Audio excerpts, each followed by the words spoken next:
প্রায় এক মাস বন্ধ থাকার পর সারা দেশে শুরু হতে যাচ্ছে আন্তনগর ট্রেনের চলাচল। নুডলস খান নাই তো নুডলসই খান নাই। রেল কর্তৃপক্ষ জানায় যাত্রী সংকটে কোনো ট্রেন ছেড়ে যায়নি, তবে প্রস্তুত রয়েছে প্রশাসন।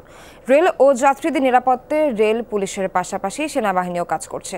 আপাতত পারাবত এক্সপ্রেস, জামালপুর এক্সপ্রেস ও সিরাজগঞ্জ এক্সপ্রেস চলাচল করবে না। প্রধান উপদেষ্টা ডক্টর মোহাম্মদ ইউনূসের নির্দেশনা অনুযায়ী গত 12 আগস্ট থেকে চলছে মালবাহী ট্রেন।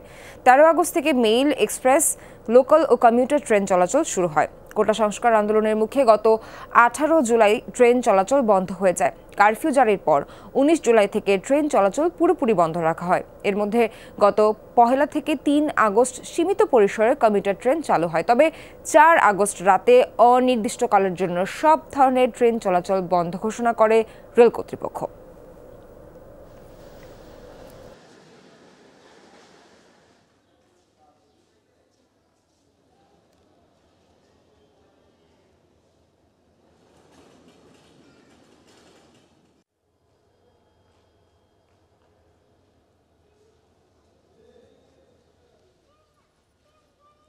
সবারই আনন্দ হচ্ছে, আর তাছাড়া মাঝখান দিয়ে অনেকদিন গ্যাপ ছিল, যার কারণে যাওয়ার প্ল্যানিং আরও আগেই ছিল, যেতে পারি নাই। অনেক যাত্রী এখনো ট্রেন চলাচল করে কিনা এটাও নিশ্চিত না, এই কারণে ট্রেনের যাত্রীরা এখন আগের মতো হচ্ছে না আর কি। আমরা বাড়ি যাবো, এই যে 2 ঘন্টা আগে এসে বসে আছি।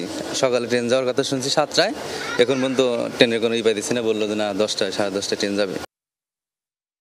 আজ থেকেই আন্তনগর ট্রেন চলাচল শুরু হওয়ার কথা। এ বিষয়ে আরও জানাতে যুক্ত হব সহকর্মী রাব্বি সিদ্দিকীর সাথে। তিনি আছেন কমলাপুর রেল স্টেশনে।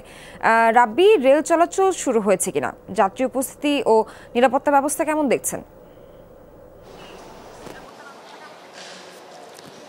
সোহার, প্রথমে বলে রাখি যে আজকে থেকে যে আন্তনগর ট্রেন চলাচল শুরু হওয়ার কথা আছে, সেই বিষয়টি আসলে যাত্রীরা খুব একটা জানতো না। আমি সকাল থেকে বেশ কয়েকজন যাত্রী পেয়েছি, তারা ট্রেন চলাচল শুরু হবে এই জন্য তারা স্টেশনে এসেছেন, তবে ট্রেন না পেয়ে তারা লোকাল ট্রেনে উঠেছেন। তার মানে চলাচল শুরু হয়েছে। দূরপাল্লা ট্রেন ঢাকার উদ্দেশ্যে আসা শুরু করেছে এবং ঢাকা থেকেও বেশ কয়েকটি ট্রেন বিভিন্ন রুটে যাবে, তবে এখনও পুরো দমে তা শুরু হয়নি, সীমিত আকারে চলাচল শুরু হয়েছে। আর লোকাল ট্রেনে আমরা দেখেছি যাত্রী চাপ ভালো আছে। যেহেতু আন্তনগর ট্রেন চলাচল আজকে থেকে শুরু হচ্ছে, তো স্টেশন কর্তৃপক্ষ তারা বলছেন যে 2-1 দিনের মধ্যেই সব কিছু স্বাভাবিক হবে। হ্যাঁ, নিরাপত্তার যে বিষয়টি বলেছেন সোহার, আইনশৃঙ্খলা বাহিনী তারা কিন্তু রেল স্টেশন ঘিরে তাদের তৎপরতা আছে, এবং সেই সঙ্গে আমরা দেখেছি স্টেশনের সামনে সেনাবাহিনীরও তৎপরতা। সব মিলিয়ে যদি বলি, যাত্রী চাপ নেই, স্টেশনে একেবারেই যাত্রী শূন্য।